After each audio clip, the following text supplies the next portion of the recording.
Story 1. The Backwards Mile. Danny Cortez had been driving long haul for 17 years, and in that time he'd seen just about everything the American highway system could throw at him. Bad weather, worse drivers, roadkill that made him question what kind of creatures actually lived in the deep woods bordering Interstate 80. But nothing in those 17 years prepared him for what happened on a Tuesday night in October 2019.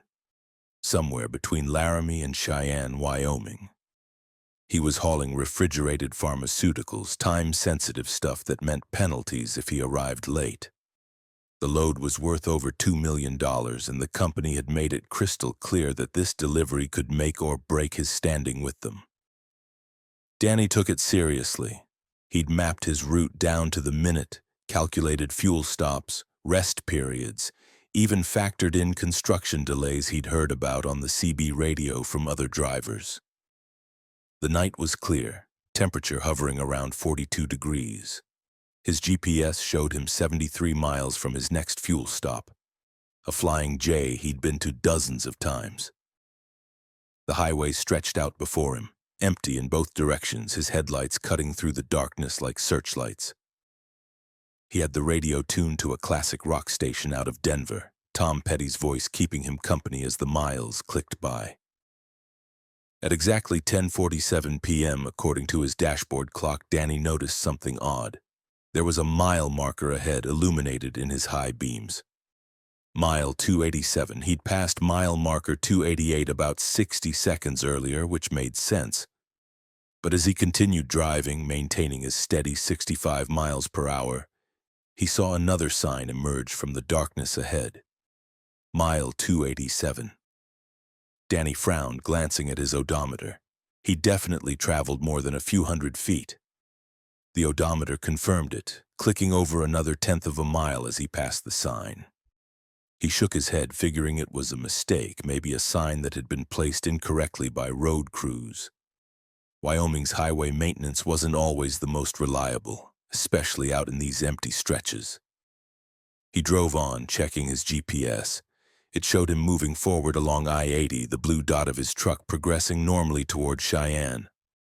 Tom Petty faded out, and the DJ came on with the time, 10:49 p.m. 2 minutes had passed. At 65 miles per hour, he should have covered over 2 miles. But the next sign that appeared in his headlights read, Mile 287. This time, Danny felt a cold finger of unease trace down his spine. He grabbed his CB radio, keying the mic. "This is Nighthawk. Anyone copy? Over." His handle had been Nighthawk since his first year driving, a nickname from his wife who said he had eyes like a bird of prey. Static answered him, not the normal static of an empty channel, but a weird, rhythmic pulsing that almost sounded like breathing. He switched channels, tried again. Same static on every frequency. Danny's hands tightened on the steering wheel.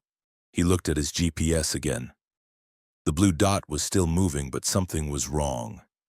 The road on the screen looked normal, but the landscape around him didn't match. According to the GPS, he should be passing a rest area in half a mile. He'd stopped at that rest area hundreds of times, knew it had a brick building with vending machines and a parking area that could hold 30 trucks. But there was no rest area. Just endless dark highway, and another sign emerging from the night, Mile 287. He'd now passed the same mile marker 4 times. His odometer showed he'd traveled nearly 3 miles. The math didn't work. Nothing about this worked. Danny considered pulling over, but something instinctive told him that would be worse. At least while he was moving, while the engine was running and the wheels were turning, he was doing something. Stopping felt like surrender, like acknowledging that whatever was happening was real and not just some bizarre glitch in his perception. The radio station turned to static. Not the breathing static of the CB, but a flat, dead emptiness that made the cab feel suddenly too quiet. He could hear his own breathing, the rumble of the diesel engine, the slight whistle of wind around the door seals. And underneath it all, something else. A sound so low it was almost subliminal, a thrumming that seemed to come from everywhere and nowhere. Mile 287 again. Danny checked his fuel gauge. He'd had 3/4 of a tank when this started. Now he was down to half. He'd burned through a quarter tank of diesel while driving the same mile 5 times. The refrigeration unit on his trailer was still running, its compressor cycling on and off normally, but the temperature gauge was flickering. Inside that trailer were medications that needed to stay between 36 and 46 degrees Fahrenheit. If they got too warm, the entire load would be ruined.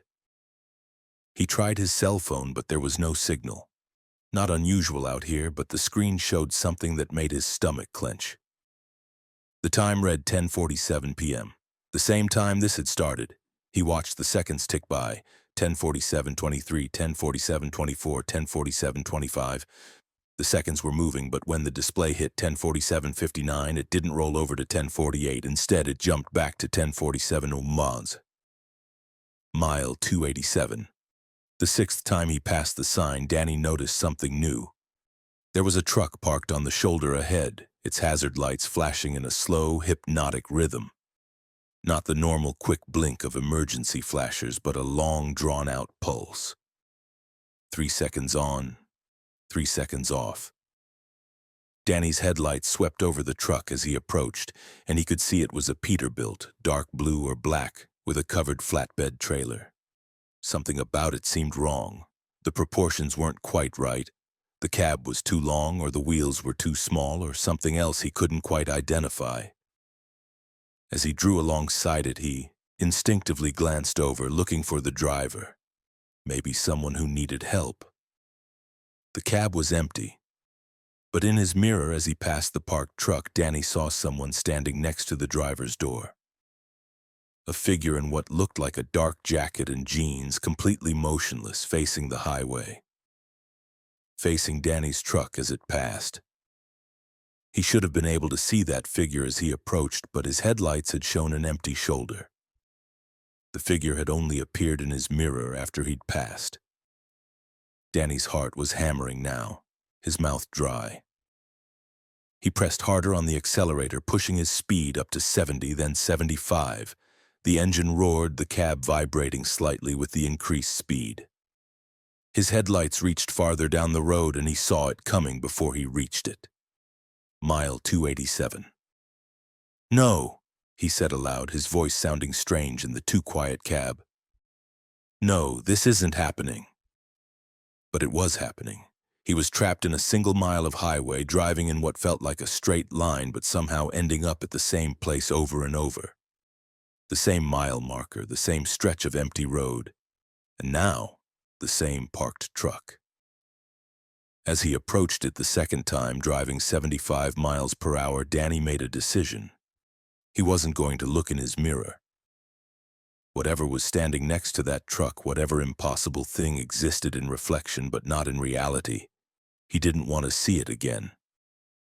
He kept his eyes fixed forward as he blew past the parked Peterbilt, its slow flashing hazard strobing in his peripheral vision.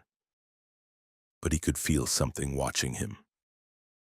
The sensation was so strong it was almost physical, like pressure against the side of his head, like someone standing inches away and staring at his face.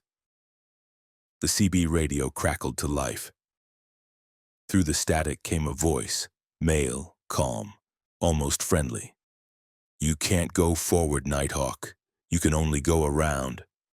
Danny grabbed the mic. "Who is this? What's happening?" "You passed the marker," the voice said. "You weren't supposed to pass the marker. Now you're in the between. You keep driving, you keep coming back until you learn." "Learn what?" Danny's voice was shaking now. "What marker? What are you talking about?"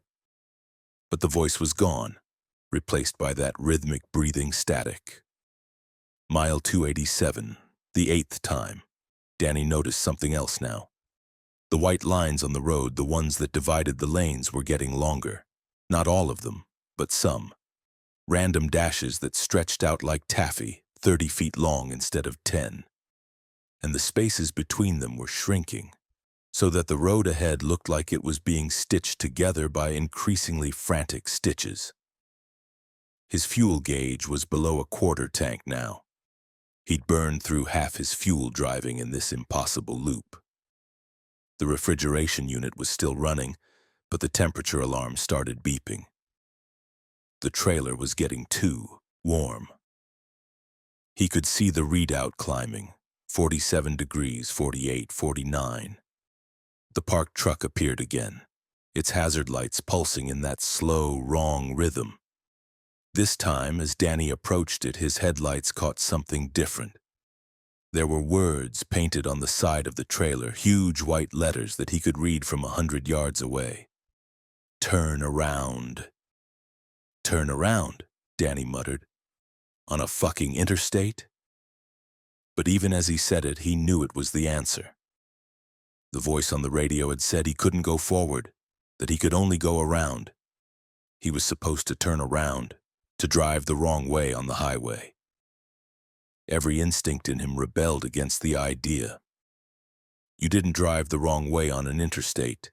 You didn't point your truck into oncoming traffic lanes, even if those lanes were empty. It violated something fundamental, some deep rule of the road that was burned into every driver's brain. Mile 287, the 9th time. His fuel gauge was below 1/8 of a tank. The trailer temperature was at 53 degrees and climbing. If he didn't do something soon, he'd run out of fuel and be stranded here, wherever here was, in this loop of impossible highway. And the medications in his trailer would be ruined, his career would be over, and he'd be stuck on mile 287 forever. As the parked truck appeared again in his headlights, Danny made his decision. He started to slow down, easing off the accelerator, letting his speed drop from 75 to 60 to 45. He guided his rig toward the shoulder, feeling the rougher surface under his wheels as he moved to the right. He brought the truck to a stop, put it in neutral, engaged the parking brake. The engine idled, that familiar diesel rumble that was normally comforting but now sounded ominous in the strange silence of the night. He sat there for a moment, hands on the wheel, staring at the dark highway ahead. The parked truck was maybe 200 yards behind him now, its slow flashing hazards visible in his mirrors. As Danny watched, the driver's door opened. The interior light didn't come on. The door just swung open into darkness, and after a moment, the figure he'd seen before stepped out onto the pavement. It was too far away to see clearly, but it was definitely human-shaped. Tall, wearing dark clothes, standing completely motionless beside the open door, watching him. Danny turned his attention back to the road ahead. He checked both directions out of habit, even though he hadn't seen another vehicle since this started. The highway was empty in both directions, stretching off into darkness. He released the parking brake, put the truck in gear, and began his turn.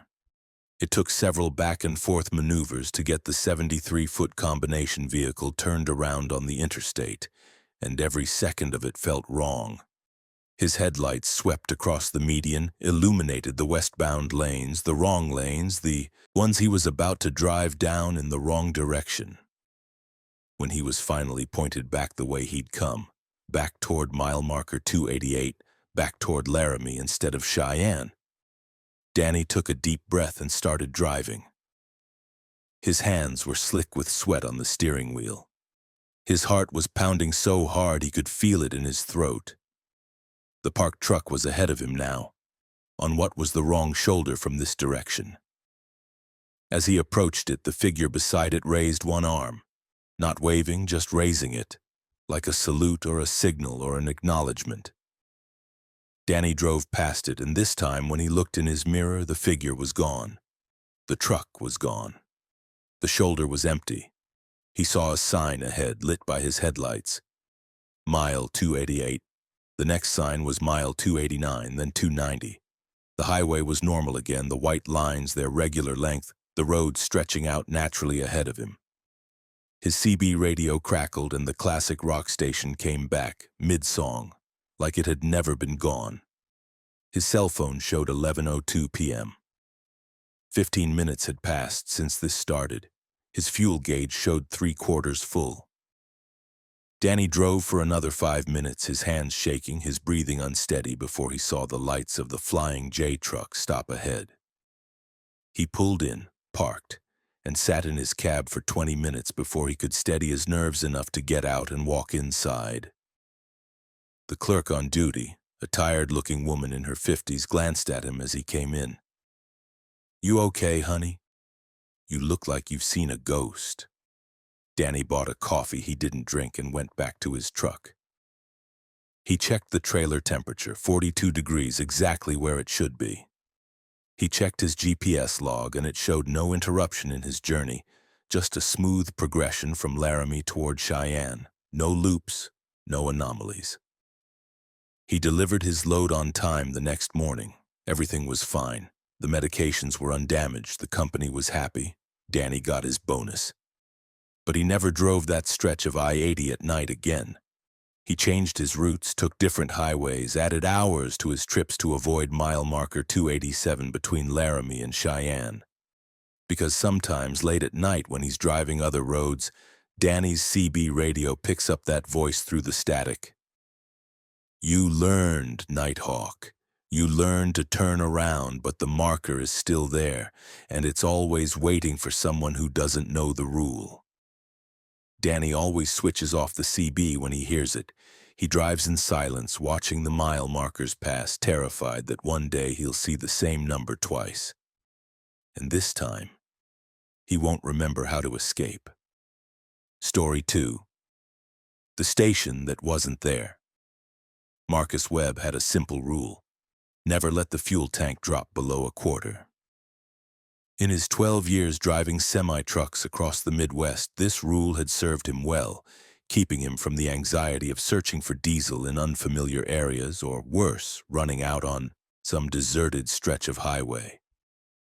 But on a freezing February night in 2021, desperation forced him to break that rule, and he found himself pulling into a gas station that shouldn't have existed. The trouble started in Des Moines. Marcus was hauling furniture from a warehouse there to a distribution center outside St. Louis, a route he'd driven at least 50 times. He knew every truck stop, every rest area, every place to get fuel along the way. The trip should have been routine, 8 hours door to door, including a meal break and one fuel stop.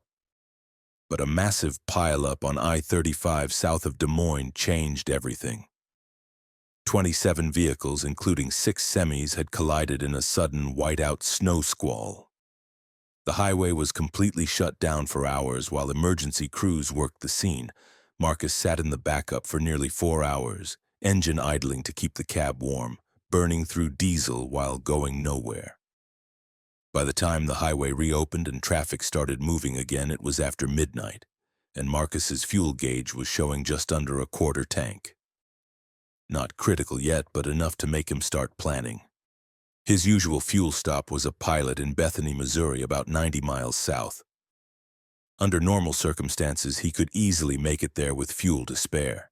But the delay had thrown off everything, and he was now running on a tight schedule with an already depleted tank. The temperature was dropping, currently sitting at 11 degrees Fahrenheit with a wind chill well below zero. Marcus had the heat cranked up in the cab, another drain on his fuel. The snow had stopped, but the roads were still treacherous, covered in packed snow and ice that forced him to drive slower than normal, which meant burning more fuel to cover less distance. He did the math in his head as he drove. At his current speed and fuel consumption rate, he might not make it to Bethany.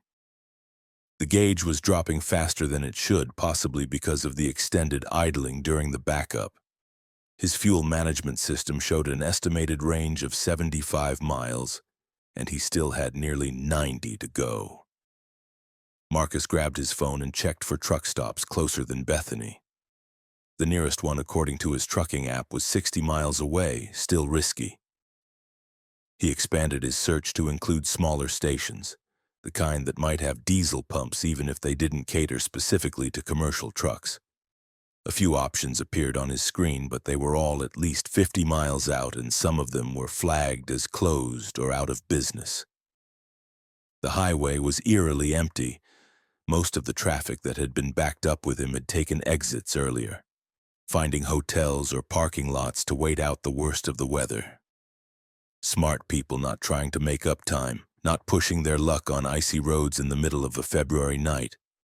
But Marcus had a delivery window, and if he didn't make St. Louis by 8 a.m., the distribution center wouldn't accept the load until the next day, which meant penalties and a lot of explaining to his dispatcher. His fuel gauge dropped to the red zone. The low fuel warning light came on, a yellow symbol that glowed ominously on his dashboard. Marcus's stomach tightened. He'd never run out of fuel in 12 years, and he wasn't about to start now. But the mathematics of the situation were becoming undeniable. He needed fuel, and he needed it soon. That's when he saw the sign. It was an old-fashioned sign, the kind you didn't see anymore, tall and made of metal with individual letters. Gas Food Diesel.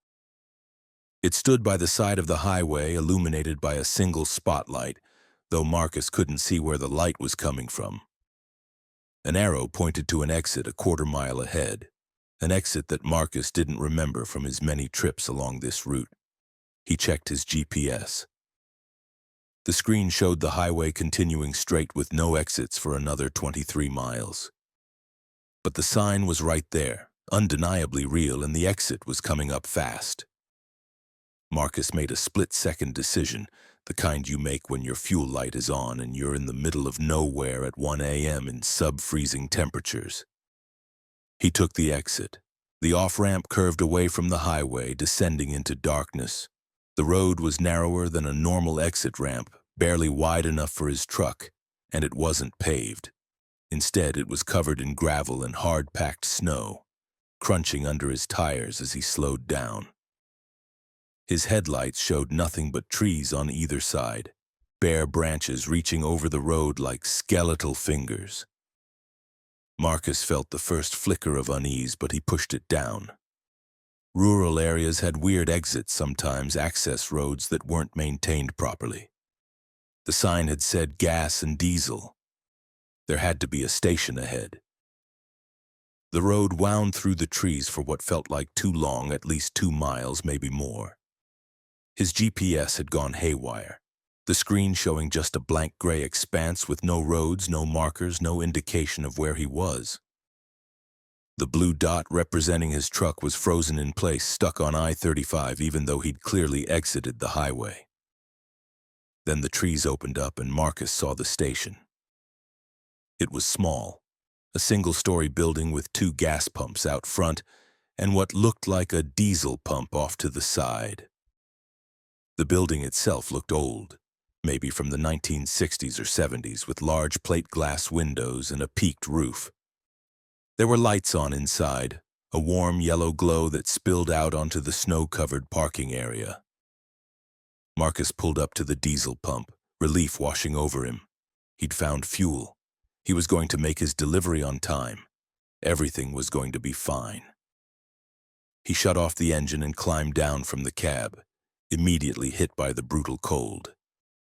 His breath came out in huge clouds, and the wind cut through his insulated jacket like it wasn't even there. He approached the pump, looking for a credit card reader or some way to activate it. There was nothing. Just an old-fashioned pump with a nozzle and a mechanical number display that was set to zeros, the kind of pump where you had to prepay inside, like from decades ago before pay at the pump became standard. Marcus looked toward the building. Through the windows, he could see what looked like a small convenience store, aisles of shelves, a counter with a register. But he couldn't see anyone inside. No clerk, no other customers, no movement at all. He walked toward the entrance, his boots crunching in the snow. As he got closer, he noticed things that struck him as odd. The products visible through the windows looked old. Not vintage or retro, but genuinely old, like they'd been sitting on those shelves for decades. Brands he didn't recognize, packaging designs that seemed outdated. The door was unlocked. A small bell chimed as Marcus pushed it open, a cheerful sound that seemed incongruous with the strangeness of the situation. Warmth hit him immediately, a blast of heated air that was almost too hot after the frigid cold outside. "Hello?" Marcus called out. "Anyone here?" No answer. The store was silent except for the hum of fluorescent lights overhead. Marcus walked to the counter looking for a bell to ring or some way to call attention. Behind the counter, he saw an old cash register, the kind with keys you had to punch manually. Next to it was a clipboard with yellowed paper, a handwritten price list for gas, 0.32 per gallon, 32 cents per gallon. Marcus felt his unease deepen into something closer to fear. Gas hadn't been 32 cents a gallon since the 1970s. What kind of place was this? He turned and looked at the aisles more carefully. The products were wrong, all of them. Candy bars in wrappers he'd never seen. Soda brands that didn't exist anymore. Magazines with covers showing cars and fashion from at least 40 years ago. Everything was covered in a fine layer of dust, like it had been sitting undisturbed for decades. "Hello?" Marcus called again, louder this time. "I need to get fuel." A door behind the counter opened. Marcus hadn't noticed it before, but it was there, slightly ajar, leading into what looked like a dark back room. As he watched, the door swung open wider and someone stepped out. It was a man, middle-aged, wearing a uniform shirt and slacks, the kind gas station attendants used to wear. His face was ordinary, forgettable, but there was something wrong about the way he moved. Too smooth, like he was gliding rather than walking. His smile was too wide, showing too many teeth. "Help you?" the man said. His voice sounded strange, like it was coming from a speaker rather than from his mouth. "I need diesel," Marcus said. "Pump 4, I think, the one outside." The man's smile didn't change. "Diesel? Yes. 38 gallons?" Marcus hadn't said how much he needed, and 38 gallons was oddly specific but also roughly correct for what he'd need to fill his tank from its current level. Yeah, about that." 38 gallons, the man repeated. "That will be $12.16. Marcus almost laughed. $12 for 38 gallons of diesel? That was impossible. Current diesel prices were over $3 a gallon. 38 gallons should cost well over $100. But his fuel light was on, and he was in the middle of nowhere, and this was the only station around. If this guy wanted to charge him $12 for a full tank, Marcus wasn't going to argue. He pulled out his wallet, but the man shook his head.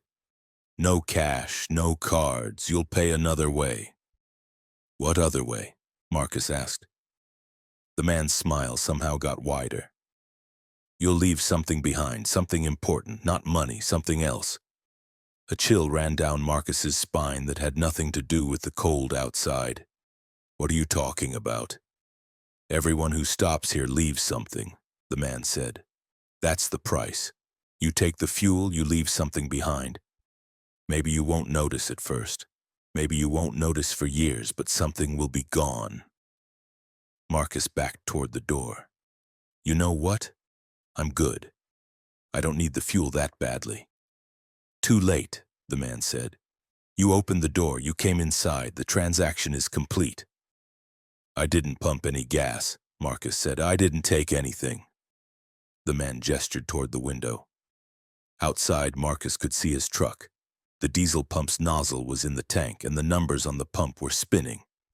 33 gallons, 34, 35. Marcus ran outside, the bell chiming cheerfully behind him. The wind hit him again, even colder than before, and snow had started falling. Thick flakes that came down so fast they obscured visibility. He reached his truck and grabbed the nozzle, trying to pull it out of the tank, but it wouldn't budge.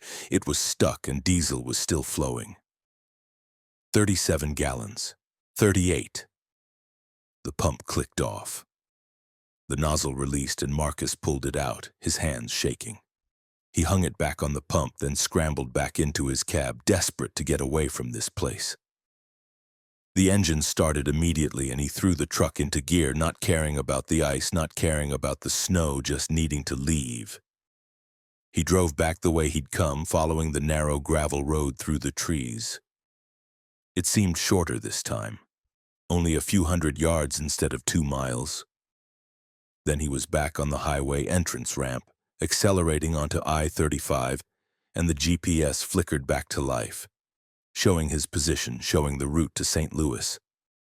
Marcus drove for an hour before he trusted himself to stop shaking. He checked his fuel gauge.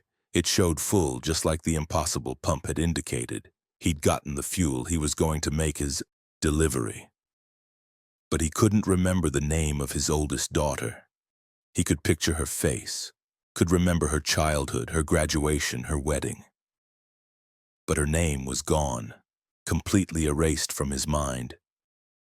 He checked his phone, scrolling through contacts.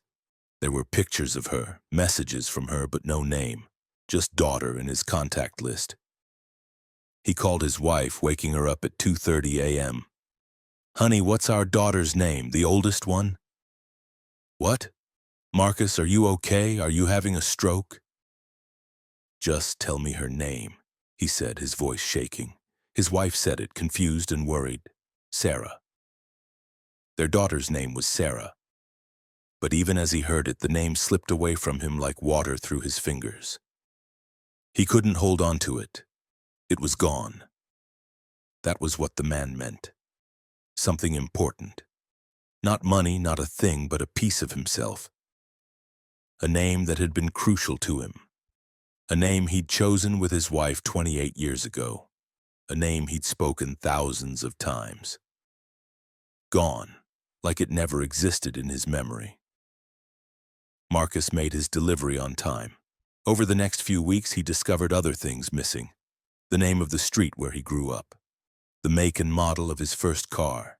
His mother's maiden name. Small pieces of his history, his identity, just gone. He tried to find the gas station again, driving I-35 at night, looking for that exit. He never found it.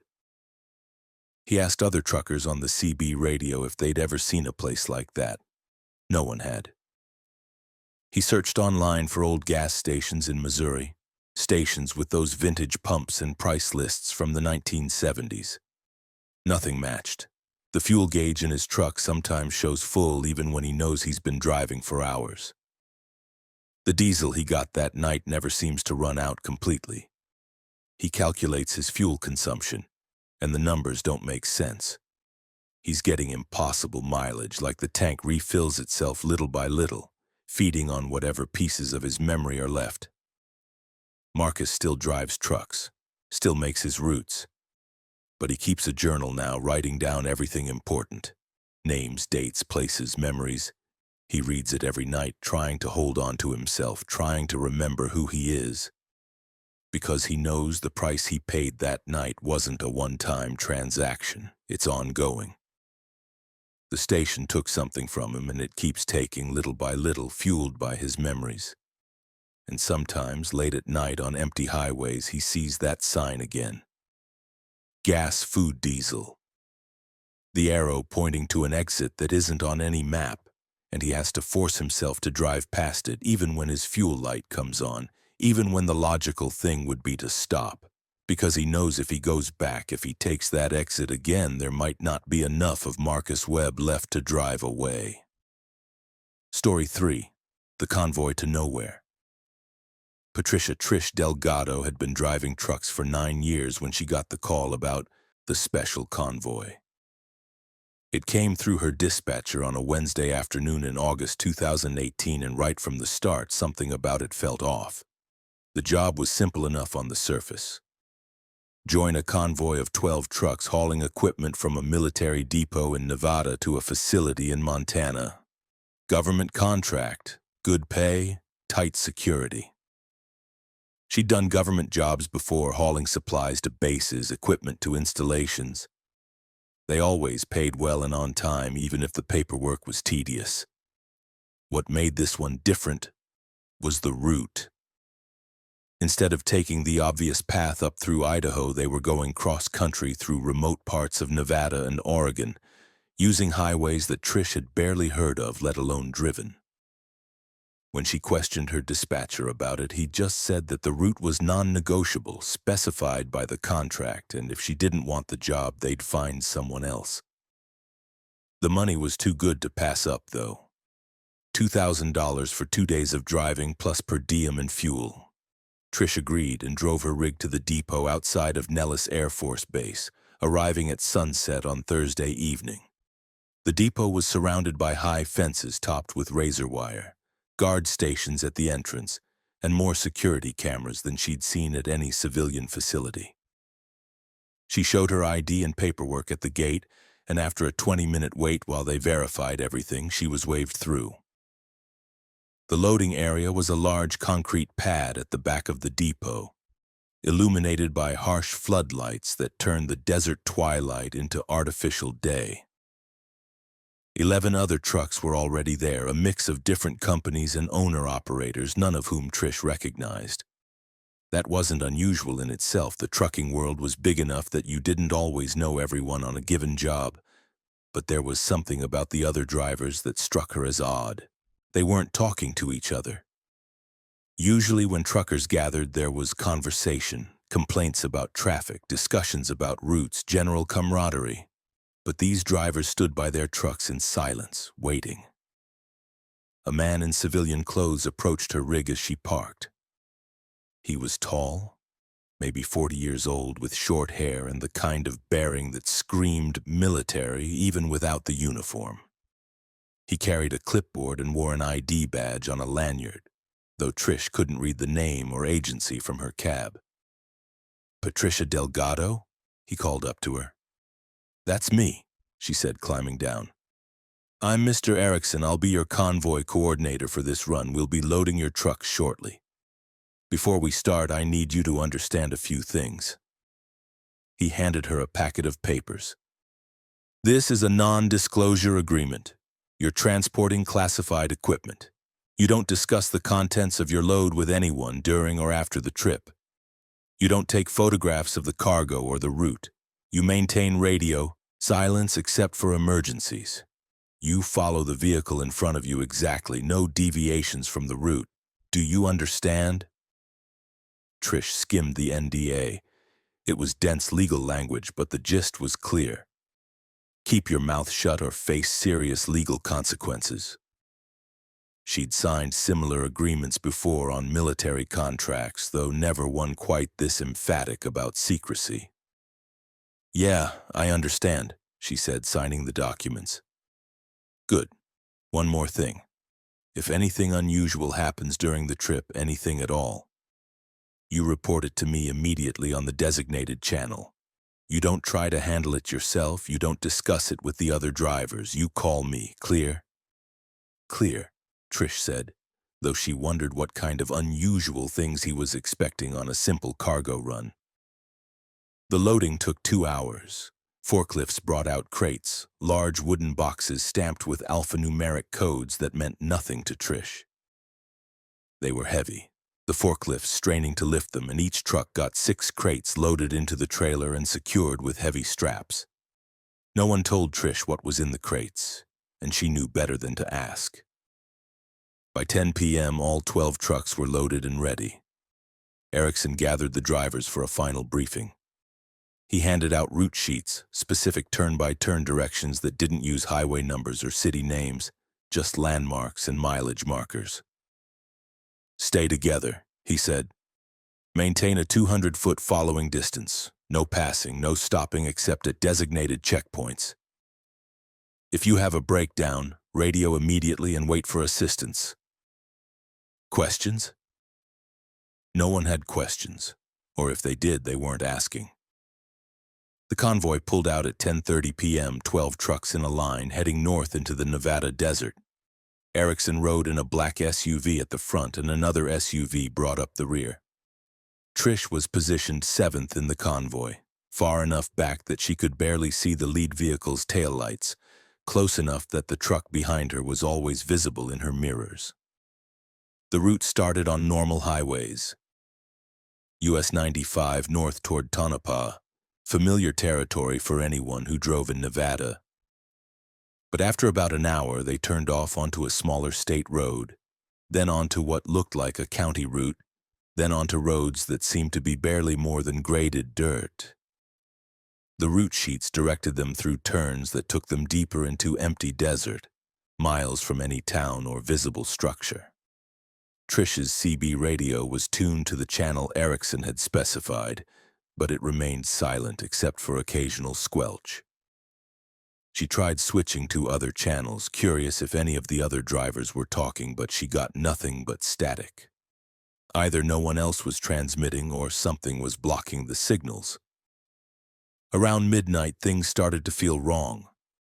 Trish couldn't put her finger on what exactly was off, but she felt it in her gut, that instinctive sense that something wasn't right.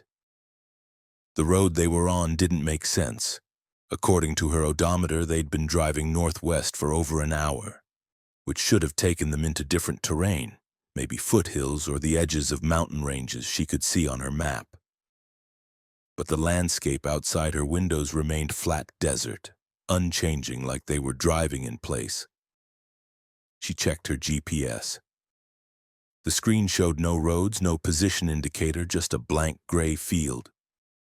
She tried entering their supposed destination in Montana, but the GPS couldn't calculate a route. It was like they were driving through a place that didn't exist on any map. The truck ahead of her, a green freightliner driven by a man she hadn't spoken to, maintained its steady pace. 200 feet ahead, its taillights glowing red in the darkness. Trish focused on those lights, using them as a beacon, trying to ignore the wrongness of everything else. At 12:47 a.m., her CB radio crackled. All units, checkpoint in 5 miles, prepare to stop. Erickson's voice, calm and professional. The checkpoint turned out to be nothing more than a wide spot in the road, if you could call the rutted track they were on a road. The SUV at the front pulled off and the trucks followed, parking in a line. Erickson got out and walked down the convoy, checking each truck, though Trish couldn't tell what he was checking for. He barely glanced at the trailers, just seemed to be counting trucks, making sure everyone was still together. When he reached Trish's truck, she leaned out the window. "Hey, where exactly are we? My GPS isn't working." "Electronics don't work well out here," Erickson said. "Magnetic anomalies in the geology. Don't worry about navigation, just follow the truck in front of you." "How much longer until we're back on real highways?" "Few more hours." "Why, having trouble?"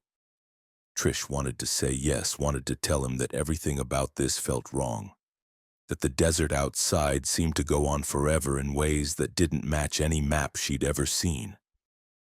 But the NDA she'd signed was specific, and Erickson's eyes were cold as he waited for her answer. "No trouble," she said. "Just curious." "Curiosity is a liability on this run," Erickson said.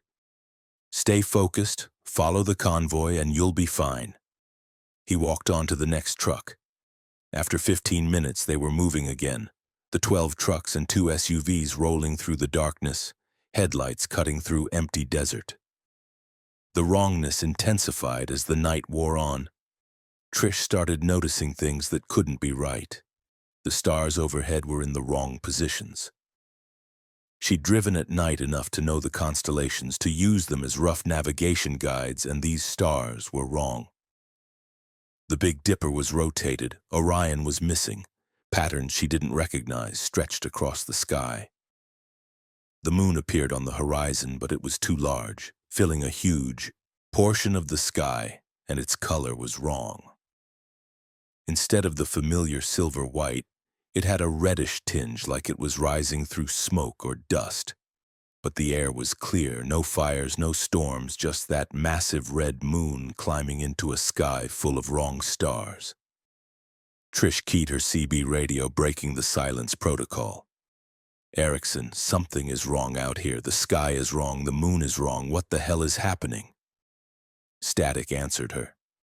Then, after a long pause, Erickson's voice came through, but it sounded different. Distorted, like it was coming from very far away or being filtered through something. "Maintain the convoy, Patricia. Do not deviate. Do not stop.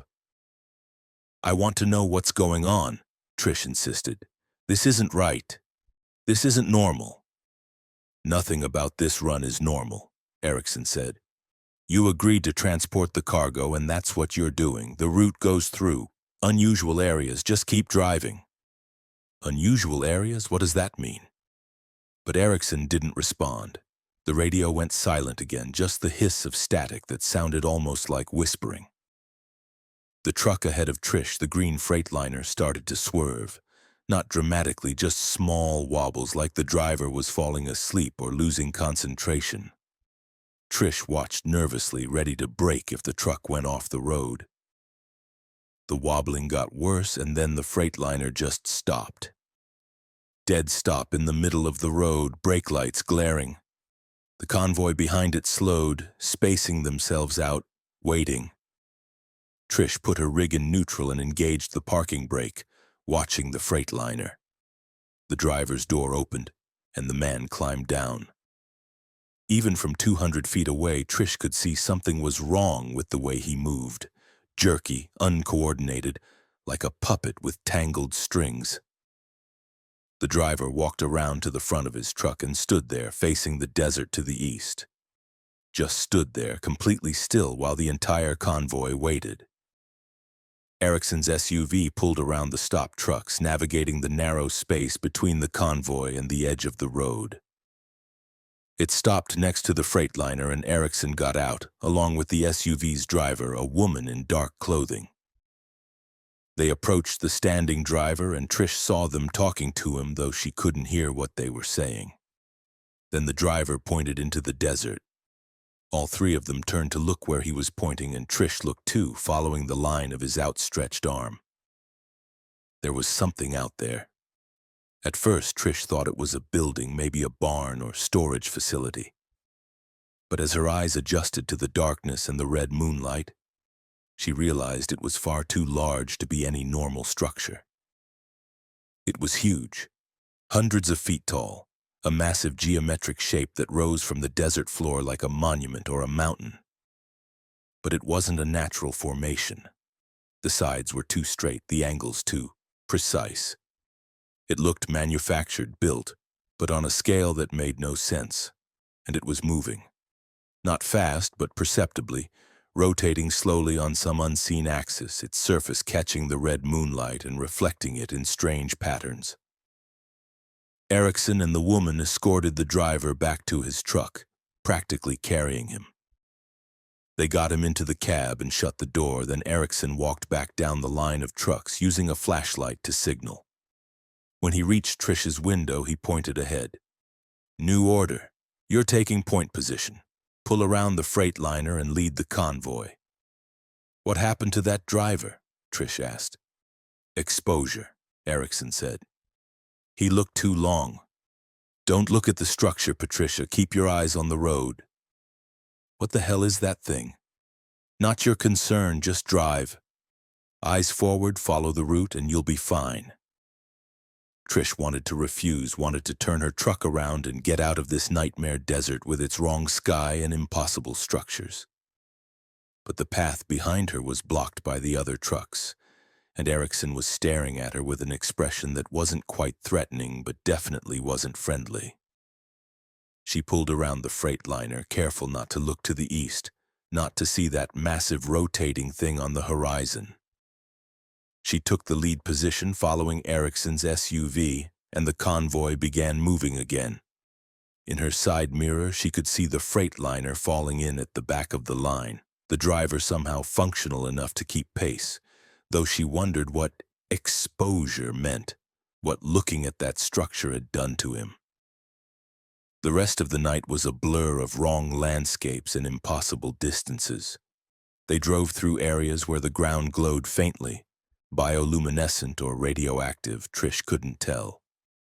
They passed other structures, some small like houses, others massive like the first one, all of them wrong in ways that made Trish's eyes hurt when she accidentally glimpsed them in her peripheral vision.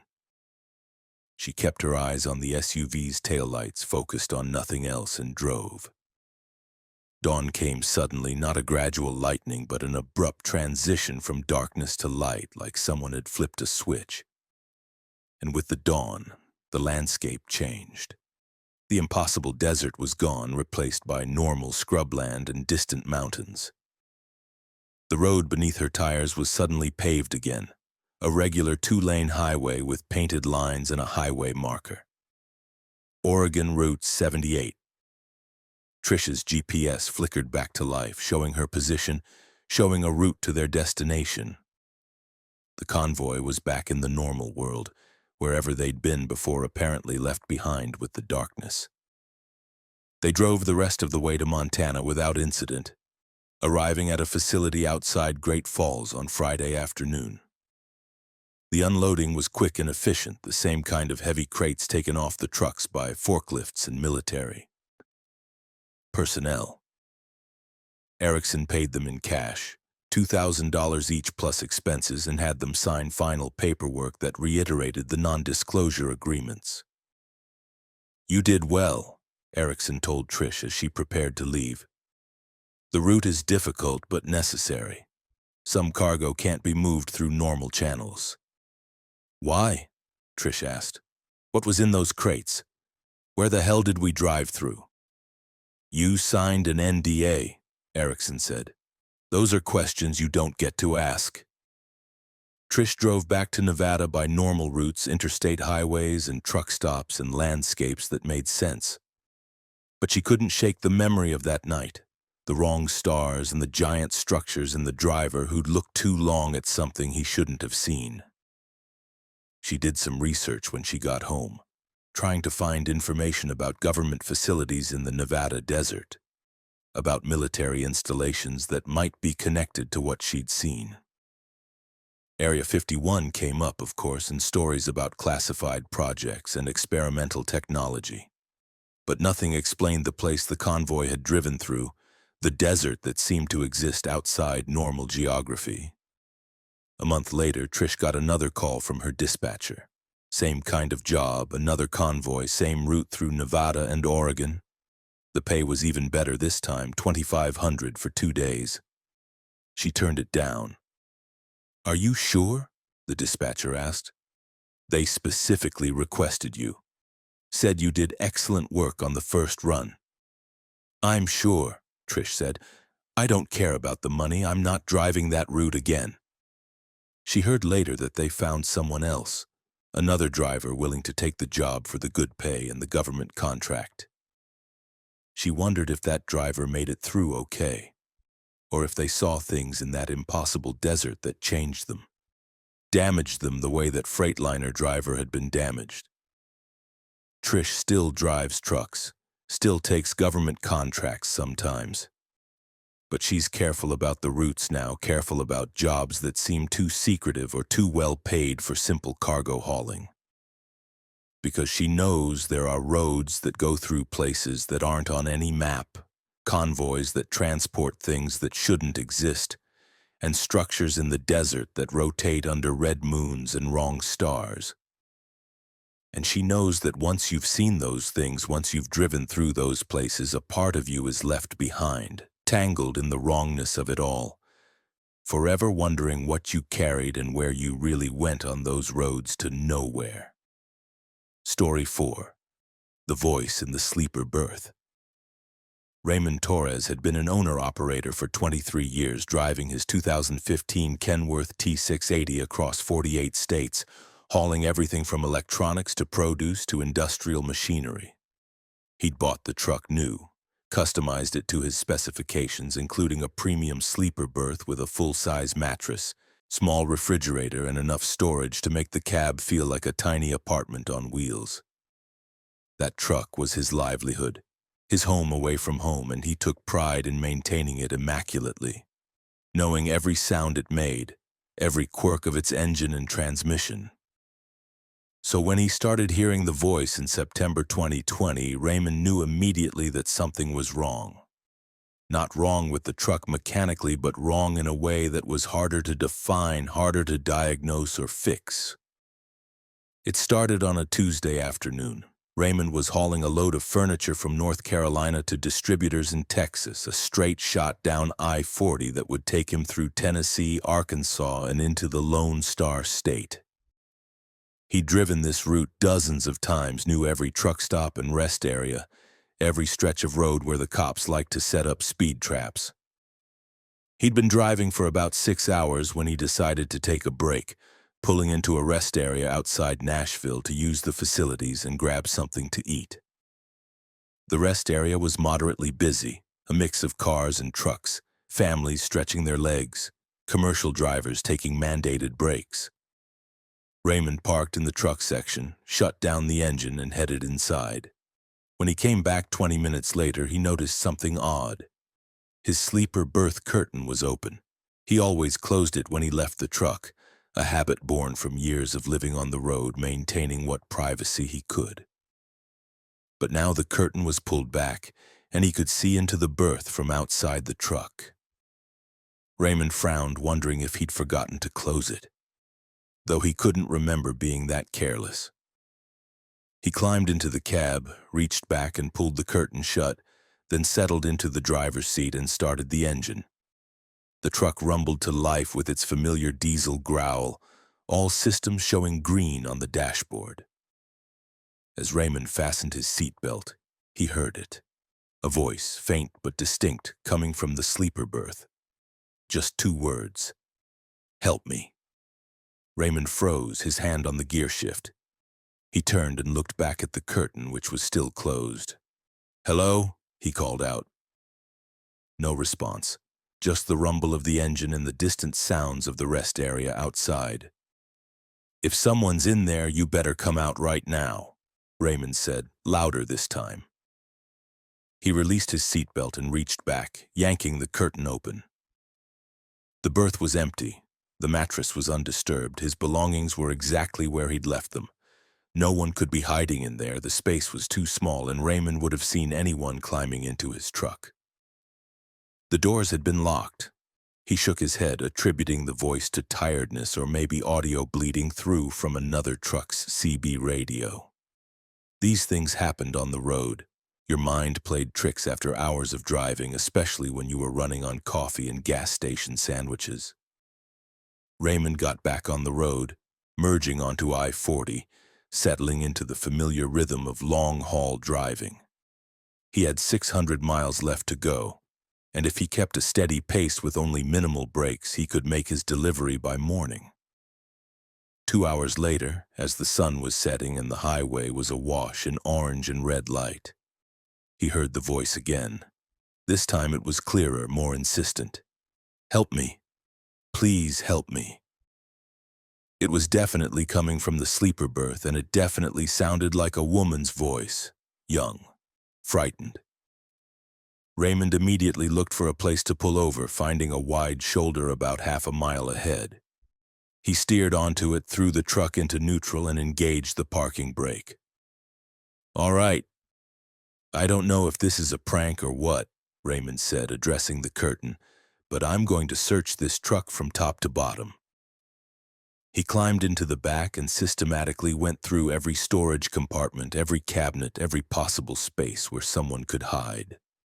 He checked under the mattress, behind the refrigerator, in the overhead storage. Nothing. The berth was completely empty except for his own belongings. Raymond pulled out his phone and called his wife, Maria. She answered on the second ring. "Hey, baby. You okay?" "I don't know," Raymond said honestly. "I keep hearing a voice in the truck, a woman's voice asking for help, but there's nobody here." Maria was quiet for a moment. "Are you feeling all right? No fever, no dizziness?" "I feel fine. I'm not sick. I'm not hallucinating. I heard it clear as day. Twice now."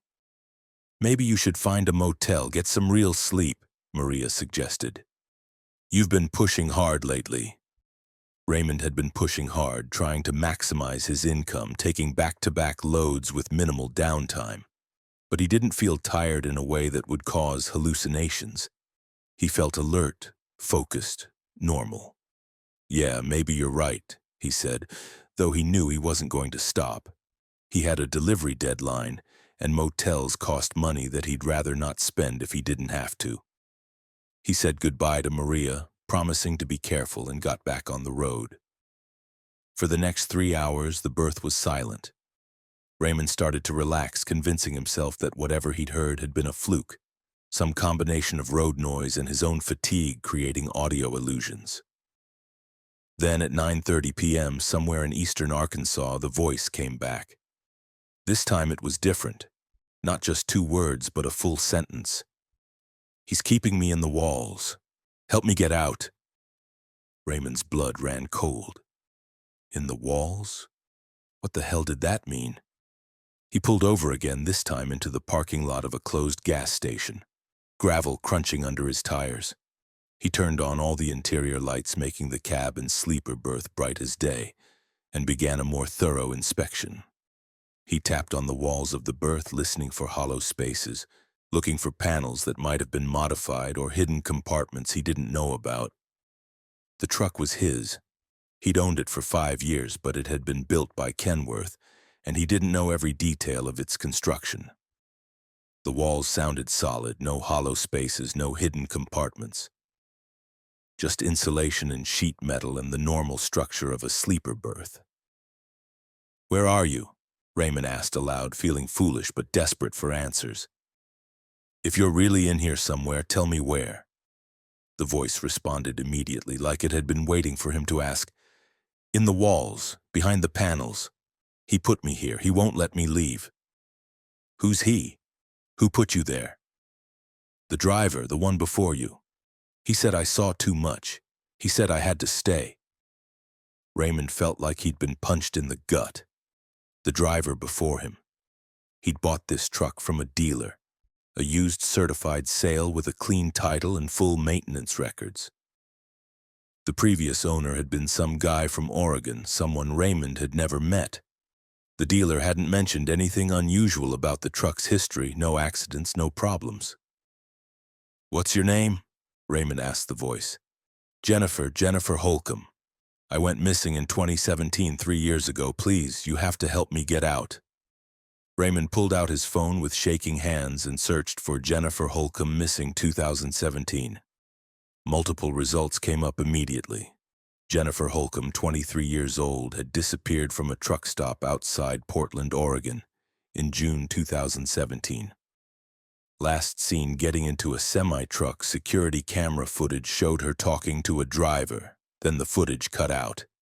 She'd never been seen again. The case was still open, still unsolved. Raymond stared at the search results, then at the walls of his sleeper berth. This couldn't be real. Ghosts weren't real. Voices from missing women weren't real, but he'd heard it clear and distinct, and the details matched. "Jennifer," he said carefully, "if you're really there, I need you to tell me something. Something specific. What truck stop did you disappear from?" "Jubit's," the voice said immediately. "The Jubit's Travel Center in Portland. I was hitchhiking, trying to get to Seattle. A driver offered me a ride. He seemed nice. But when we were on the road, he drugged me. And when I woke up, I was in the walls." Raymond searched for the Jubit's Travel Center. It existed, a major truck stop in Portland, exactly where Jennifer Holcomb had been last seen according to the news articles. "How do I help you?" Raymond asked. "What do I need to do?" "You have to open the walls," the voice said. "You have to break through the panels. That's where he put me. That's where I've been all this time." Raymond looked at the walls of his sleeper berth, the clean panels he'd lived with for 5 years. If there was something inside them. Something hidden when the truck was built or modified later, he'd have to tear them apart to find it. And if he was wrong, if this was all some kind of psychological break or elaborate prank, he'd destroy his truck for nothing. But if he was right, if there really was something in those walls, something connected to a missing woman from 2017, then he had a moral obligation to find out. Raymond drove to the nearest Walmart, arriving just before they closed at 10 p.m. He bought a toolkit that included a pry bar, a utility knife, and a cordless drill. He drove to the back of the Walmart parking lot, far from other vehicles, and parked under a light pole that illuminated his work area. Then he began tearing apart his sleeper berth.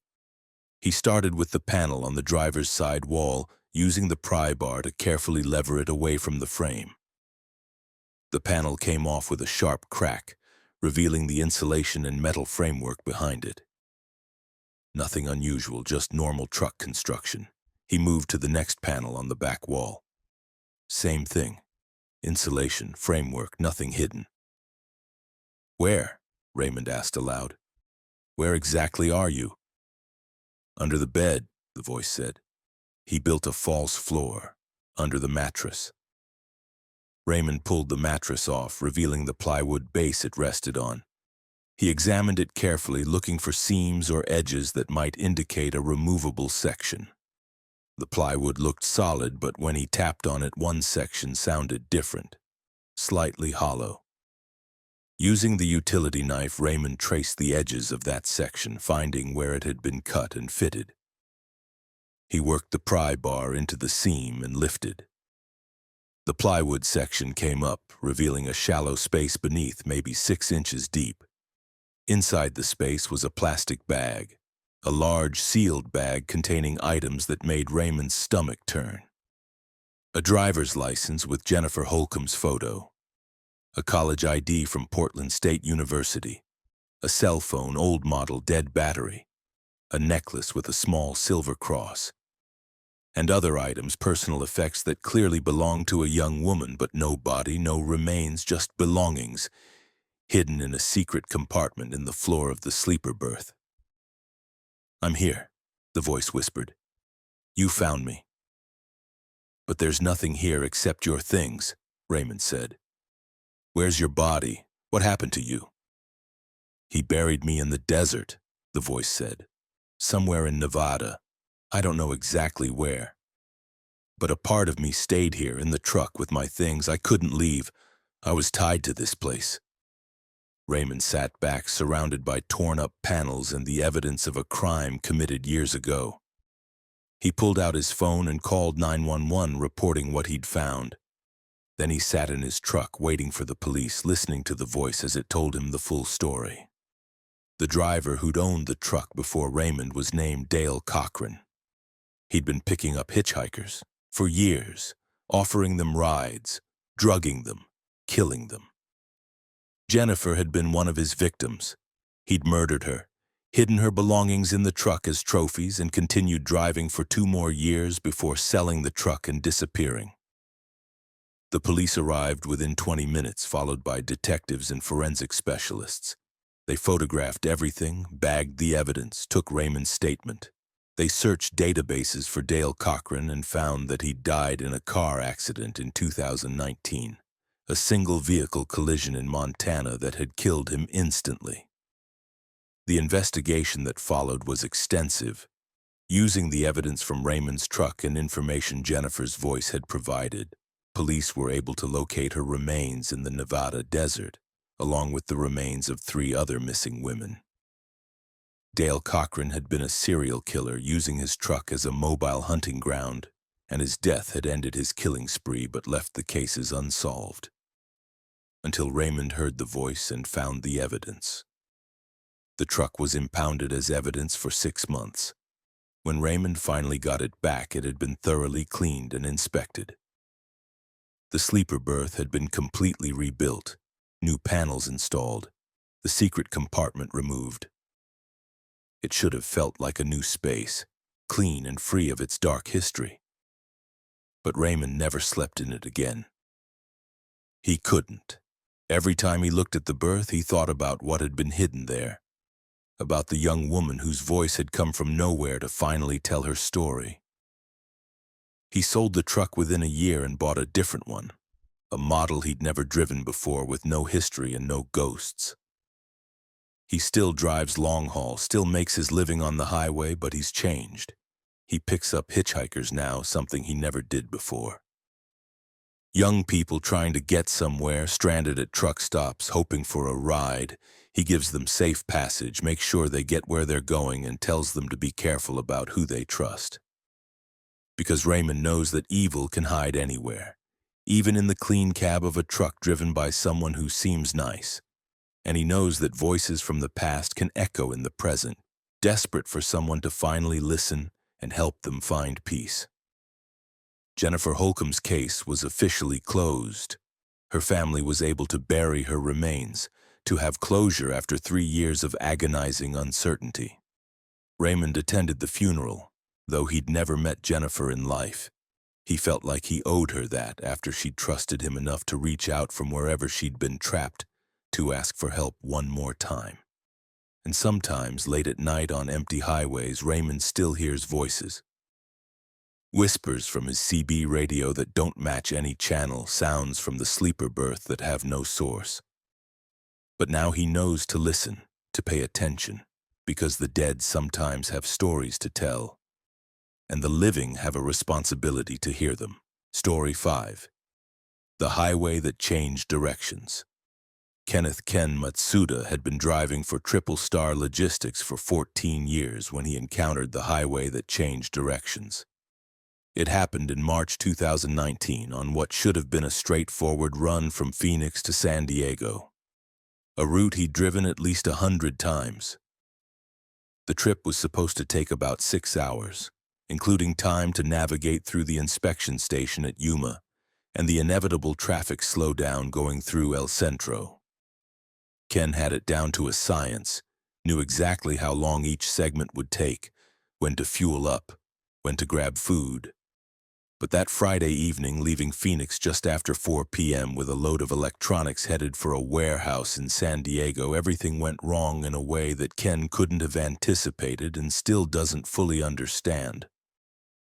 The weather was perfect, clear skies with temperatures in the low 70s, desert spring at its finest.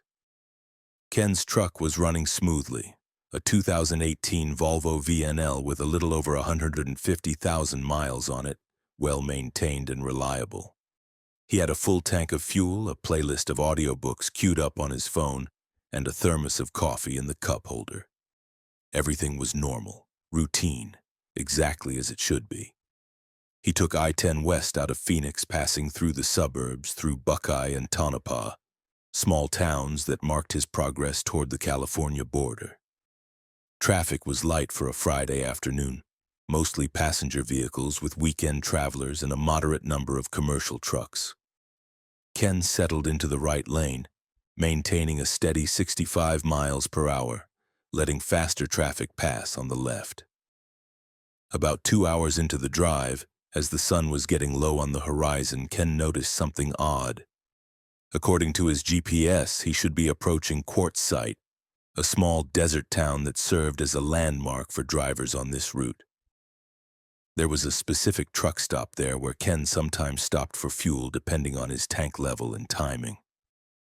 But the GPS showed him still being 30 miles from Quartzsite, even though he'd been driving at consistent speed for 2 hours.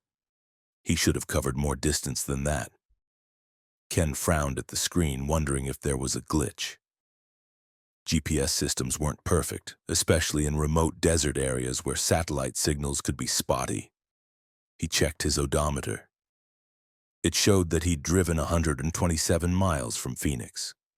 That matched his time and speed, so the truck's own systems were working correctly. But the GPS insisted he was still 30 miles from Quartzsite. Ken switched to a different navigation app on his phone. Same result. Both systems showed him in the same incorrect position. That's weird, Ken muttered to himself, but he didn't panic. Technology failed sometimes. He'd navigate the old-fashioned way, using highway signs and landmarks, trusting his experience on this route.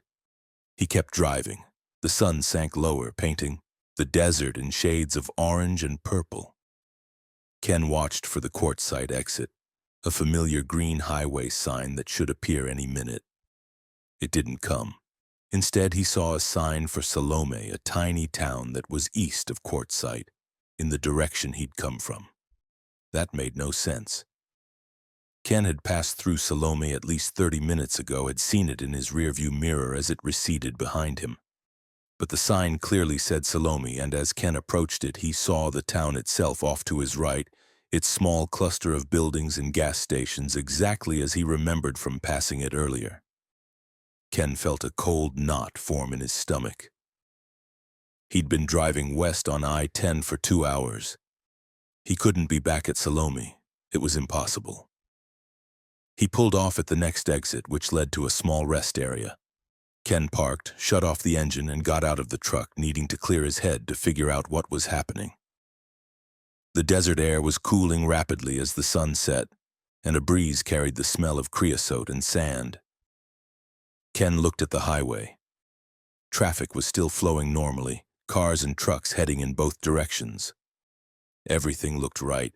The pavement, the signs, the landscape, all of it was normal Arizona desert along I-10. He pulled out his phone and called his dispatcher. "Hey Sarah, it's Ken. I need you to check something for me. Where does the truck tracking show my current location?" Sarah, a woman who'd been dispatching for Triple Star for as long as Ken had been driving for them, sounded puzzled. "Let me look. Okay, tracking shows you just west of Salome on I-10. You should be near Quartzsite by now. Having problems?" "I thought I was near Quartzsite," Ken said, "but the signs say Salome and I could swear I already passed through here an hour ago." "You feeling okay, Ken? No dizziness, no confusion?" "I feel fine, but something's wrong. I've been driving west for 2 hours and I'm apparently farther east than I should be." Sarah was quiet for a moment. "That doesn't make sense. Unless you turned around at some point." "I didn't turn around. I've been going straight west on I-10 the whole time." "Well, the tracking system doesn't lie," Sarah said. "It shows you've been moving but not covering much distance, like you've been driving in circles." Ken looked at the highway again. Straight as an arrow heading west into the sunset. No curves, no loops, no possible way to drive in circles. "I'm going to keep going," Ken said. "But I'm going to pay closer attention. Something's not right out here." He got back in his truck and pulled onto I-10 heading west again. This time he was hyper-aware of everything around him, watching the mile markers, checking his GPS constantly, monitoring his speed and direction. Mile marker 63, he definitely passed that earlier. Mile marker 64, then 65. The numbers were increasing, which meant he was heading west, moving forward. But the GPS showed him in the same general area, not progressing toward California. Ken tried his CB radio, keying the mic. "This is Kenzie. Anyone copy? I need someone to confirm location on I-10 westbound near Salome." A voice came back immediately, another trucker. "Kenzie, this is Roadhog. I'm on I-10 westbound, just past Quartzsite. Where you at?" "That's what I'm trying to figure out," Ken said. "I should be near Quartzsite too, but signs say I'm back at Salome." "Salome's like 20 miles east of here," Roadhog said. "You sure you didn't miss your exit and turn around?" "Positive. Been heading west the whole time." There was a pause. Then Roadhog said, "That's weird, man. Maybe your GPS is glitching. I'd stop and reset it." But Ken knew it wasn't just the GPS. The highway signs confirmed it. He was repeating sections of I-10, somehow looping through the same area even though he was driving in a straight line. As darkness fell completely, Ken noticed something else. The traffic around him had changed. Earlier, there had been a steady mix of vehicles, cars, and trucks in both directions. Now the highway was almost empty. He could see one set of taillights ahead of him, maybe half a mile away, and nothing behind him. No headlights approaching from the east, no vehicles passing him going west. It was as if the highway had emptied out, leaving Ken alone on a road that should have been busy on a Friday evening. He checked his fuel gauge. He'd burned through a quarter tank, normal for the distance he'd supposedly traveled. But the distance itself was wrong. The location was wrong. Everything was wrong. The lone vehicle ahead of him, the one he'd been following for the past several minutes, suddenly started slowing down. Ken eased off his accelerator, maintaining distance, watching as the vehicle, a white sedan, came to a complete stop in the right lane. No hazard lights, no indication of why it had stopped. Ken slowed to a crawl as he approached the sedan, ready to move into the left lane to go around it. But as his headlights illuminated the vehicle, he saw something that made his blood run cold. The sedan was empty. The driver's door was open, interior light on, but there was no one inside. No driver, no passengers, no sign of anyone. Ken stopped his truck 50 feet behind the sedan and engaged his parking brake. He grabbed a flashlight from the storage compartment and climbed down, approaching the abandoned vehicle carefully. "Hello?" he called out. "Anyone need help?" No response.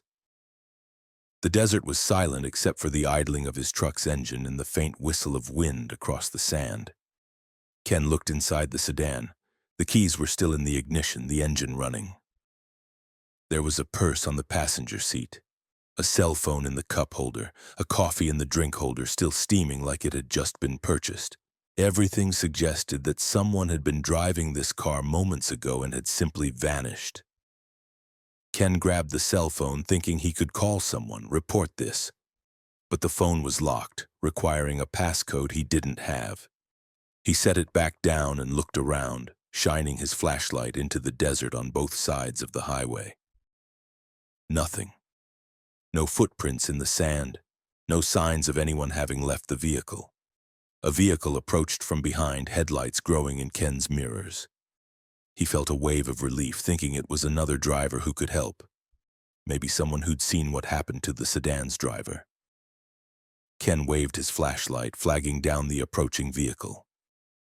It was a pickup truck, dark blue with Nevada plates. It slowed as it approached, then pulled to a stop behind Ken's semi. The driver, a man in his 50s with a weathered face and cowboy hat, leaned out the window. "Problem?" the man called. "Found this car stopped in the road," Ken said. "Driver's missing. You see anyone walking around out here?" The man looked at the sedan, then back at Ken. "Nope, haven't seen anyone. That's weird, though. Keys still in it?" "Yeah. Engine running, everything." The man climbed out of his pickup and walked over to look at the sedan. He shook his head slowly. "This highway does strange things sometimes. People disappear. Cars end up in places they shouldn't be. I've lived around here my whole life and I've heard stories." "Stories?" Ken asked. "What kind of stories?" "About I-10 through this stretch of desert. How sometimes it doesn't go where it's supposed to. How people get lost even though the road is straight. How directions change like the highway itself is alive and has its own ideas about where you should end up." Ken wanted to dismiss this as superstitious nonsense, but given what he'd experienced in the last few hours, he found himself listening carefully. "What am I supposed to do?" Ken asked. "I need to get to San Diego, but I keep ending up back at Salome even though I'm driving west." The man thought about this, then said, "You tried turning around, going east instead of west?" "Why would I go east? I need to go west." "Because the highway's backwards right now. When it gets like this, you have to go the opposite direction. East when you want west, west when you want east. The highway will correct itself, but you have to play along first." It sounded insane, but Ken was out of better options. He'd been driving west for hours and making no progress. Maybe going east, even though it was the wrong direction, would somehow reset whatever was broken about this stretch of road. "All right," Ken said. "I'll try it. What about this car?" "Leave it," the man said. "Someone will find it eventually, or they won't. Happens out here." The man got back in his pickup and drove away, heading west, his taillights disappearing into the darkness. Ken stood there for a moment, looking at the abandoned sedan, feeling like he was in a nightmare that followed dream logic instead of reality. He returned to his truck, executed a careful turn to point back east, and started driving in what felt like the wrong direction. The mile markers counted down: 65, 64, 63. He was heading toward Phoenix, away from his destination, and every instinct told him this was a mistake. But after about 15 minutes of driving east, something changed. The traffic reappeared. Normal Friday evening traffic, cars and trucks flowing in both directions. His GPS flickered and suddenly showed his correct position, and the highway ahead looked different, more traveled, more real. Ken saw a sign for Quartzsite, the exit he'd been looking for hours ago. It was ahead of him to the north, which made sense if he was driving east. He took the exit, pulled into the truck stop, and parked. His hands were shaking, his head hurt. He felt disoriented, like he'd just woken up from a strange dream. He checked his delivery schedule. If he turned around now, headed west on I-10 like he was supposed to, he could still make San Diego by early morning, only a few hours behind schedule. Ken filled his fuel tank, used the restroom, and bought another coffee. He talked to a few other drivers in the parking lot, casually asking if they'd experienced anything weird on I-10. Most of them shook their heads, but one older driver, a man who'd been running Southwest routes for 30 years, nodded knowingly. "That stretch between Salome and Quartzsite gets weird sometimes," the old driver said. "My theory is it's some kind of magnetic anomaly, something in the rocks under the desert that messes with electronics and perception. Or maybe it's cursed. The Tohono O'odham people have stories about this area, about places where the spirits get confused and directions don't work right." "What do you do when it happens?" Ken asked. "Same thing you did, I guess. Turn around. Go the wrong way until it makes sense again. The highway always corrects itself eventually." Ken got back in his truck and headed west one more time. This time, everything worked normally. The mile markers progressed correctly, the GPS tracked his position accurately, and Quartzsite stayed behind him as he moved toward California. He passed through Blythe at the state border, cleared the inspection station, and continued on to San Diego without further incident. He made his delivery at 5 a.m., only 3 hours behind schedule. The warehouse accepted the load without penalty, and Ken's dispatcher didn't ask too many questions about the delay. But Ken never forgot that night on I-10, the hours of driving west while somehow going east. The abandoned sedan with its vanished driver, the man in the pickup who'd explained that sometimes the highway goes backwards. He's driven that route dozens of times since, and usually it's normal, uneventful, just another stretch of desert highway. But sometimes, maybe once or twice a year, Ken feels it again.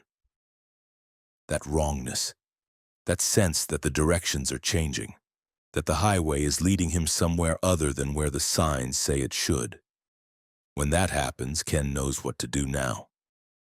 He turns around, drives the opposite direction, and waits for the road to correct itself.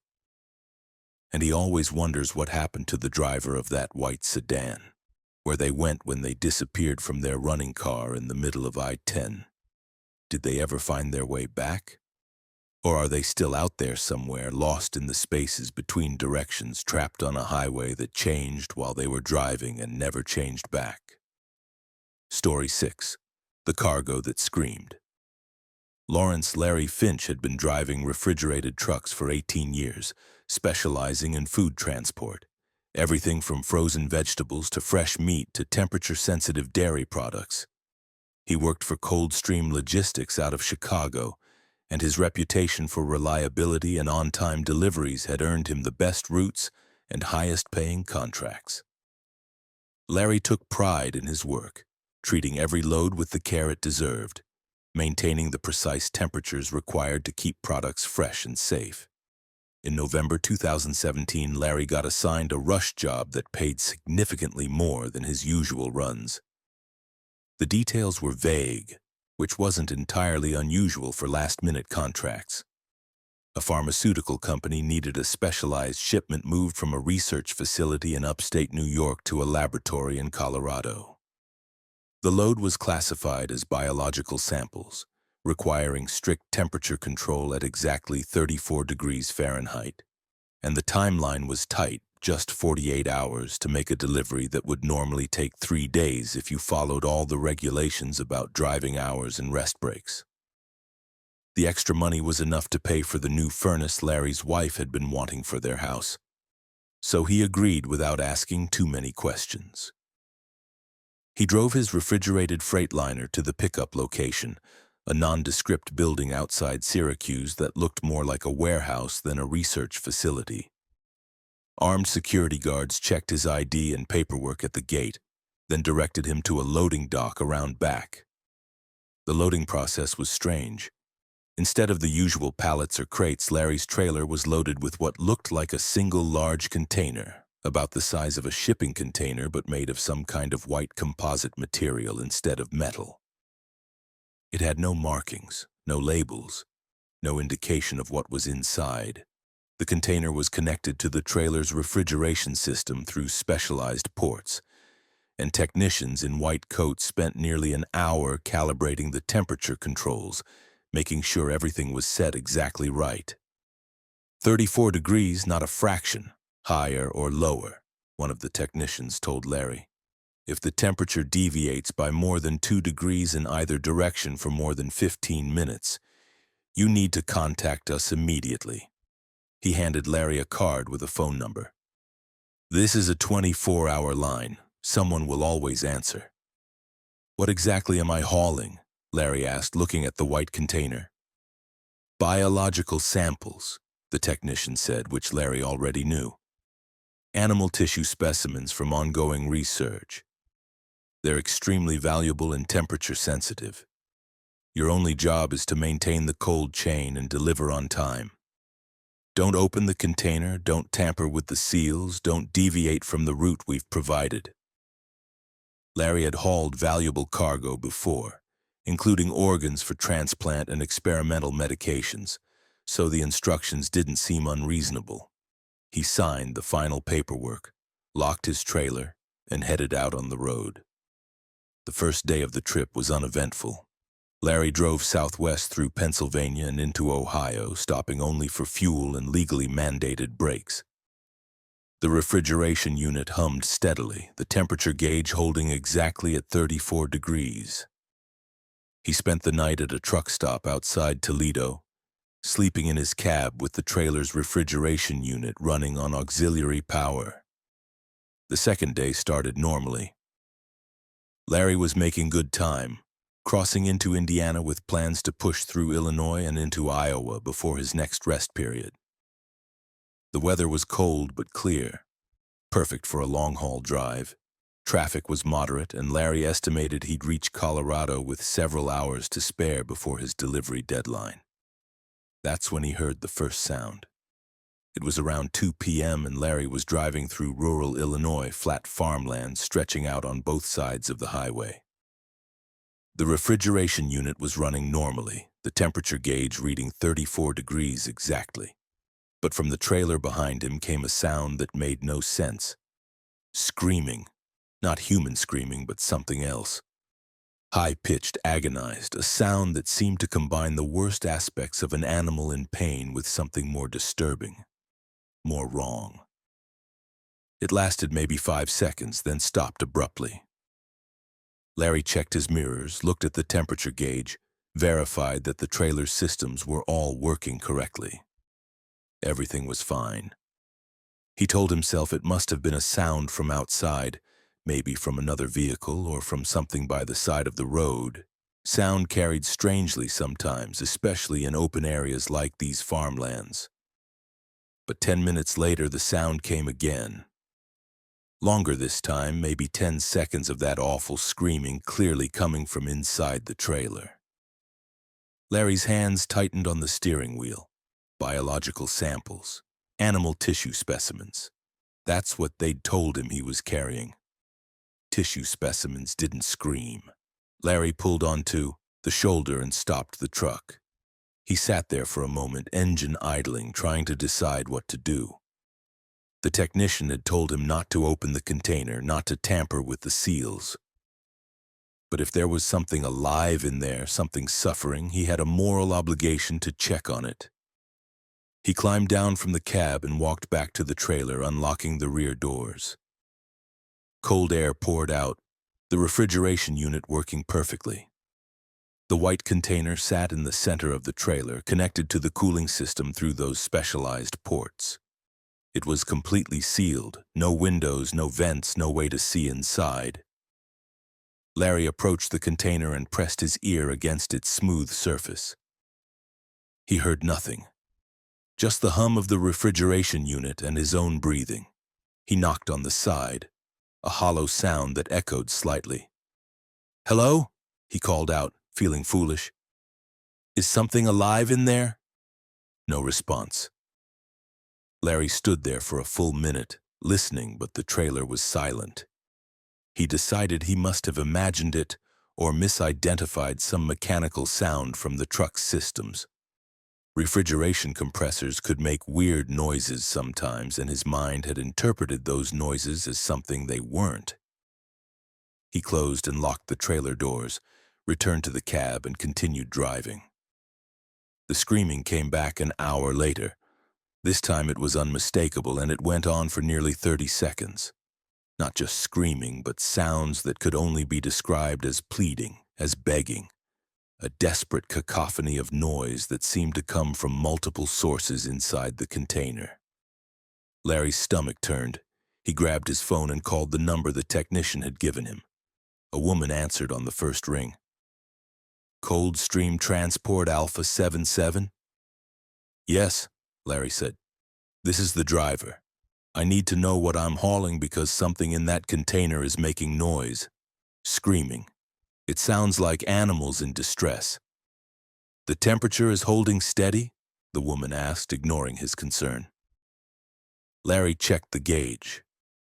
"Yes, 34 degrees exactly." "Then everything is fine. Continue to your destination. What you're hearing is normal." "Normal? How is screaming normal?" "The specimens are in a state of preservation," the woman said, her voice maddeningly calm. "Certain biological processes continue even in controlled temperatures. The sounds you're hearing are neurological responses, residual nerve activity. Nothing is suffering, Mr. Finch. The specimens are not conscious." "But they're screaming," Larry insisted. "They're not screaming. You're anthropomorphizing biological noise. Your job is to drive and maintain temperature, that's all.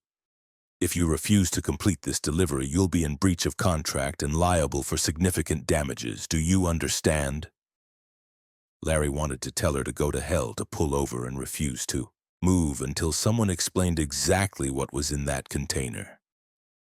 But he thought about the contract he'd signed, about the money he needed, about the potential consequences of walking away from a job. "I understand," he said finally. "Good. Continue to your destination. You'll be compensated as agreed." She hung up. Larry set his phone down and stared at the road ahead. Residual nerve activity. Neurological responses. The words were clinical, sanitized, designed to make what was happening sound acceptable. But the sounds he'd heard weren't just biological noise. They were screams of agony, and they were getting worse. Over the next 6 hours, as Larry drove through Illinois, Iowa, and into Nebraska, the screaming from the container became almost constant.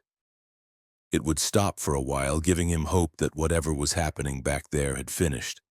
But then it would start again. Sometimes a single voice, sometimes what sounded like dozens, all crying out in a chorus of suffering that made Larry want to pull over and abandon the truck. He turned up the radio as loud as it would go, trying to drown out the sounds. He played podcasts, audiobooks, anything to occupy his mind and mask the noise from the trailer. But nothing worked. The screaming penetrated everything, worming its way into his thoughts, making him imagine what could possibly be in that container. Animal tissue specimens. But what kind of animals? And in what state? The woman on the phone had said they were in preservation, not conscious, that the sounds were just neurological activity, but how could that be? Dead tissue didn't scream. Preserved specimens didn't plead, unless they weren't dead.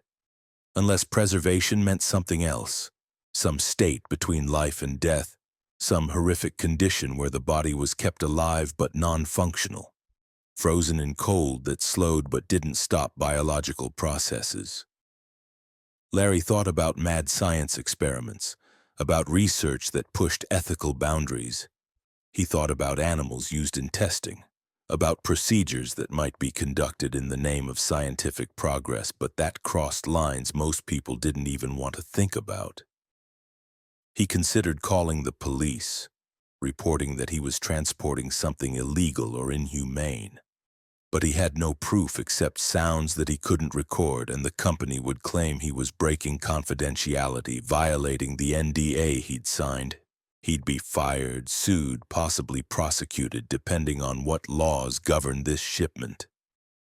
So he kept driving, hating himself with every mile, while the screaming from the container behind him rose and fell like waves of pure agony. Around midnight, somewhere in western Nebraska, the screaming changed. It became words, or something like words. Not English, not any language Larry recognized, but vocalizations that had structure, rhythm, meaning. It sounded like multiple voices speaking in unison, chanting or pleading in an unknown tongue. Larry pulled into a rest area, desperate for a break from the driving and the noise. He parked in a dark corner of the truck section, away from other vehicles. The temperature gauge still showed 34 degrees. The refrigeration unit was working perfectly. Everything was fine according to the instruments. But the voices from the container were getting louder, more insistent. Larry could hear them even with the engine running, even with the cab's insulation. They seemed to be calling to him specifically, trying to communicate something urgent. He grabbed his phone and called the number again. The same woman answered. "I can't do this," Larry said. "Whatever is in that container, it needs help. It's not just making noise, it's trying to communicate." "Mr. Finch, you're experiencing auditory fatigue combined with suggestion," the woman said. "Long-haul driving, especially at night, can cause hallucinations. The sounds you're hearing are not communication. They're random neurological discharges from tissue samples. Nothing more." "Then let me open the container," Larry said. "Let me see what I'm hauling. If it's just tissue samples, if it's not alive, then showing me shouldn't be a problem. The container is sealed for biohazard containment. Opening it would expose you to pathogens and would ruin the samples. You signed an agreement, Mr. Finch. Honor that agreement, complete this delivery, and you'll be paid. It's that simple. What if I refuse? What if I just walk away from the truck right now?" There was a pause, then the woman's voice took on a harder edge. "Then we'll find you, Mr. Finch. We'll find you and you'll wish you'd completed this delivery. The organization you're working for has resources you can't imagine and doesn't accept failure. Drive the truck to Colorado, hand over the cargo, and walk away with your money and your life. Those are your options." The call ended. Larry sat in his cab, trembling, wondering how he'd gotten into this situation. He'd taken a simple job, a rush delivery for good money. He hadn't asked the right questions, hadn't pushed back when things seemed unusual. And now he was trapped in a nightmare, hauling cargo that screamed and pleaded, working for people who made veiled threats about resources and consequences. He considered abandoning the truck anyway, walking to the rest area building and catching a bus or calling his wife to come pick him up. But the woman's threat echoed in his mind. "We'll find you." And he believed her.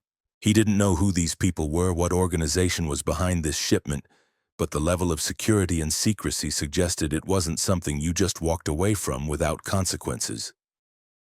Larry started the engine and pulled back onto the highway, heading west toward Colorado. The voices from the container continued their unknown chant, sometimes rising to shrieks, sometimes falling to whispers but never stopping completely.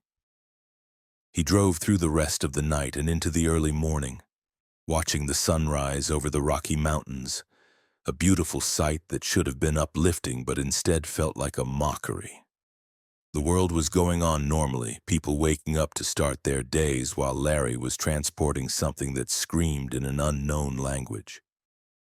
The delivery location was outside Denver, another unmarked facility that could have been anything from the outside.